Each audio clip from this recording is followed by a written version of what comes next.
La rencontre Maréchal Dumont. Qu'est-ce que ça va changer dans nos vies? Je t'entends, je te comprends, je me fais l'avocat du diable. Personne ne dit, pensez-vous que ça dénigre pas un peu le métier? Comment on change ça? Arrête de dire que tu vas le faire, puis fais-le.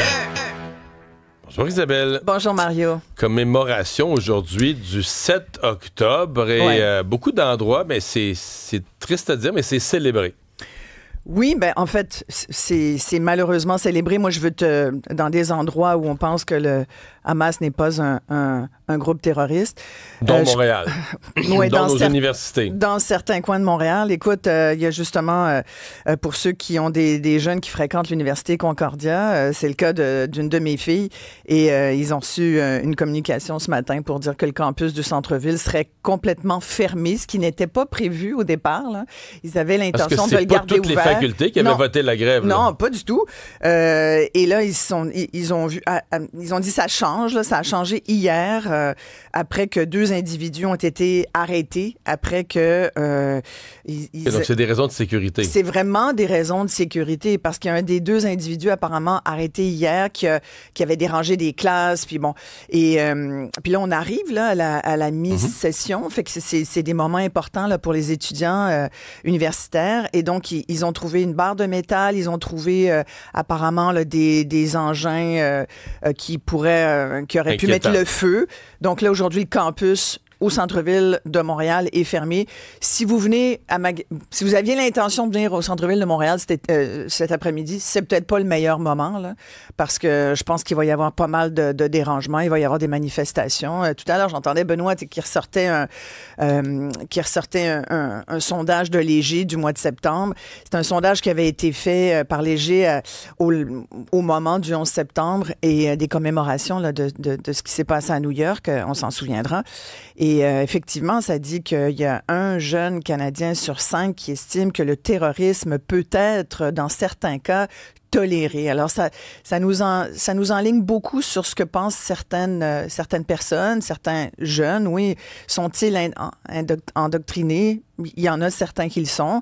Il y en a qui y croient profondément. Moi, je pense que ça... Tu sais, depuis 2 ans, moi, je pense qu'aujourd'hui, c'est important de parler sur tout ce qui s'est passé le 7 octobre. Le 7 octobre, il y a eu une attaque d'un groupe terroriste, c'est documenté. Après, tu peux t'ostiner tant que tu veux sur le fait que le Hamas en est un ou pas. C'est un groupe terroriste islamique. Et ce qu'ils ont fait ce jour-là... Et cette journée-là, c'est une attaque sanglante comme on en a rarement vu. Ouais. Parce que tout le reste de l'année, tu manifestes ou t'exprimes que tu es solidaire du peuple palestinien, c'est tout à fait dans l'ordre des choses. Mais de t'as le droit, de célébrer de façon particulière le 7 octobre, c'est comme si quelqu'un faisait une célébration le 11 septembre. Ben, il y en a à chaque fois. Tu sais, je te parlais du 11 septembre. Il y en a chaque 11 septembre qui font « Hey, Yahoo! » Il y en a au moins 3000 qui sont morts dans les 2 tours. Tu sais, il y a des gens qui ont juste pas de bon sens.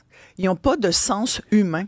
Il y a un moment donné, tu perds une partie de ton humanité quand tu te réjouis de ça. Moi, je pense qu'aujourd'hui, 2 ans plus tard, peut-on se réjouir de cette attaque dans un kibbutz où des jeunes dansaient, des jeunes qui n'ont rien à voir avec des conflits religieux et territoriaux, parce que c'est de ça dont il s'agit, des conflits territoriaux sur des bases religieuses, des groupes qui veulent... Puis là, regarde, pas plus fin...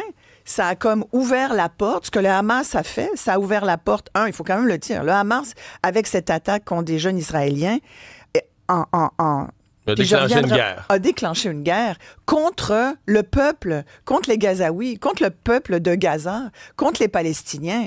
Et les Israéliens, pas plus frais, les Israéliens, je me reprends, Netanyahou, pas plus fin, a décidé de prendre cette pôle-là qu'on lui tendait pour éradiquer ce peuple qu'il considère est un empêchement de fonctionner pour lui, et il fait de la politique de bas étage avec ça. C'était payant politiquement pour lui dans la circonstance où il était. À ce moment-là.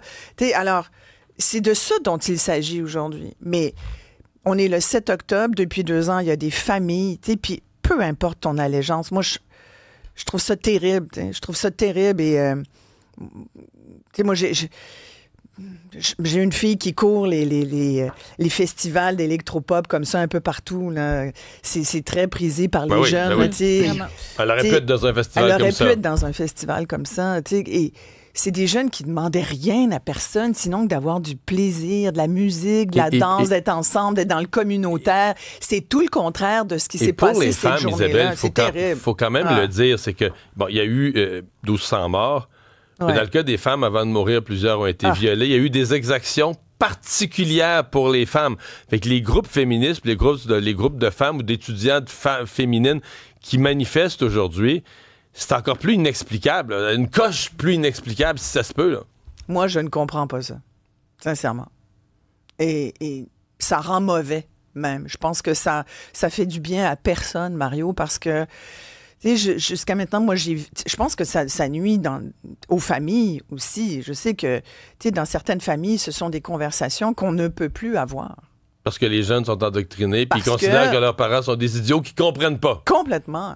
Puis tu sais pas de quoi tu parles, puis là, il suffit qu'il y ait un journaliste dans la famille, puis tu te fais dire, de toute façon, les médias, vous êtes tous des vendus, des pourris.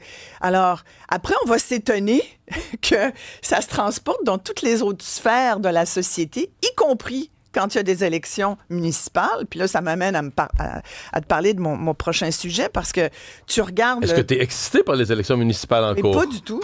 Puis moi, je fais partie du 48 %, c'est ça? Des indécis de Montréal? Ah, complètement. Complètement. Et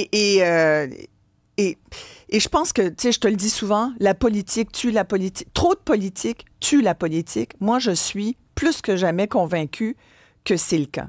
Et que ça soit au fédéral, au provincial, mais raison de plus au municipal en ce moment, puisqu'on parle de ça ce matin, à la lumière de toutes ces candidatures, certaines loufoques, je veux dire, le Hells Angels qui se présente, là, qui reconnaît lui-même qu'il fait partie d'un groupe, je veux dire, c'est quand même un groupe criminalisé.